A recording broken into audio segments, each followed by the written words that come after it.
सारे टीवी चैनलों के ख़िलाफ़ नहीं, हमने उन लोगों के ख़िलाफ़ कार्रवाई की मांग की है जो मुल्क में नफ़रत फैलाने का काम कर रहे हैं। मीडिया को इस्तेमाल करते हुए मुख्तलिफ़ मज़ाहिब के दरमियान नफ़रत फैलाना और उनको एक दूसरे से लड़ाना और इमोटिव इश्यूज़ को लेकर बहसें कराना, ये जो ट्रेंड लोगों ने शुरू किया है टीवी चैनल्स को में, उसकी हमने मुखालफत की है। और कल का जो सुप्रीम कोर्ट का ऑब्जर्वेशन था, सुप्रीम कोर्ट ने भी पूछा है कि एंकर के ख़िलाफ़ कार्रवाई क्यों नहीं हुई है, तो हमने उसी को सपोर्ट किया है। नहीं, सियासतदानों पे भी आपने एक्शन लेने की बात की है। जी जी, हम ये समझते हैं कि ये जो वाक़यात हो रहे हैं, चाहे वो उदयपुर का इंसिडेंट हो या उससे पहले मध्य प्रदेश में एक सीनियर आदमी जो बुज़ुर्ग आदमी जो फिज़िकली चैलेंज थे, उनकी जिस तरह हत्या हुई, उससे पहले बहुत से मॉब लिंचिंग की एक सीरीज़ ऑफ इवेंट्स है गौ हत्या के नाम पे, दीगर मुख्तलिफ नामों पर। तो हम समझते हैं कि इन सब के लिए मुल्क में जो पॉलिटिकल एटमॉस्फेयर क्रिएट किया गया है वो ज़िम्मेदार है।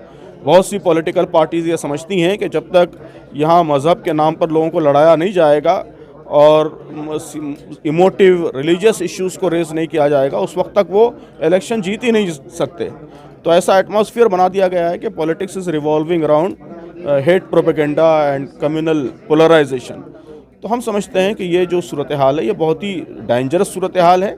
इसलिए वो पॉलिटिशियंस जो इस तरह की सूरत हाल क्रिएट करने की कोशिश कर रहे हैं, उनके खिलाफ कार्रवाई होनी चाहिए। तो आप उदयपुर की घटना और लिंचिंग के सारे सीरीज़ को क्लब मानते हैं?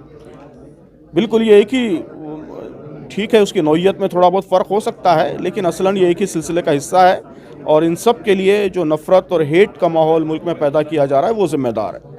मदरसों पे जिस तरह टारगेट हो रहा है, खुद केरला के राज्यपाल महोदय खुल करके मदरसों के खिलाफ हमला बोल रहे हैं, उसे आप किस तरह देख रहे हैं? नहीं, ये सब असल इश्यू से तवज्जो हटाने की कोशिश है। असल इश्यू हमारे ख़्याल में वो नफ़रत का माहौल है और उसके लिए ज़िम्मेदार पॉलिटिक्स है। जिस तरह की पॉलिटिक्स इस मुल्क में खेली जा रही है, वो सबसे ज़्यादा इसके लिए रिस्पॉन्सिबल है। बाकी इश्यूज़ और हो सकते हैं, उन इश्यूज़ पे बात हो सकती है, लेकिन इस मौके पर इस तरह के इश्यूज़ रेस करना वो असल मसले से, असल इशू से तवज्जो हटाने की कोशिश है। कुछ लोगों का ये मानना है कि उदयपुर के हत्यारों का बीजेपी से लिंक है। बहरहाल उसको इन्वेस्टिगेट करना चाहिए और अगर लिंक है तो ज़ाहिर है कि जो भी मुनासिब हाल कार्रवाई है वो कार्रवाई करनी चाहिए। लोगों के सामने भी आना चाहिए कि असल कॉन्स्पिरेंसी क्या थी। आखिरी सवाल ये है कि क्या आपको लगता है कि ऐसे माहौल में अभी राइट टाइम है प्राइम मिनिस्टर से मिल करके अपनी बात रखने का और कहने का कि आप देश को एड्रेस करिए? एड्रेस करना नहीं, एक्शन लेने की ज़रूरत है कि प्राइम मिनिस्टर आगे बढ़े, एक्शन लें और जो लोग इस तरह के हालात पैदा कर रहे हैं उनके खिलाफ कार्रवाई करें। क्या आप लोग तो सिर्फ एड्रेस से क्या मसला हल होगा? मसला जो है वो एक्शन से होगा, अमल से होगा। प्राइम मिनिस्टर से मिलेंगे आप लोग?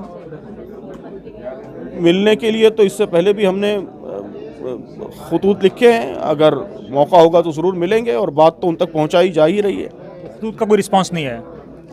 हाँ, इससे पहले बाज़ मुस्लिम तंजीमों की तरफ से खतूत लिखे गए हैं, उसका अभी तक कोई रिस्पांस नहीं आया है। बहुत शुक्रिया।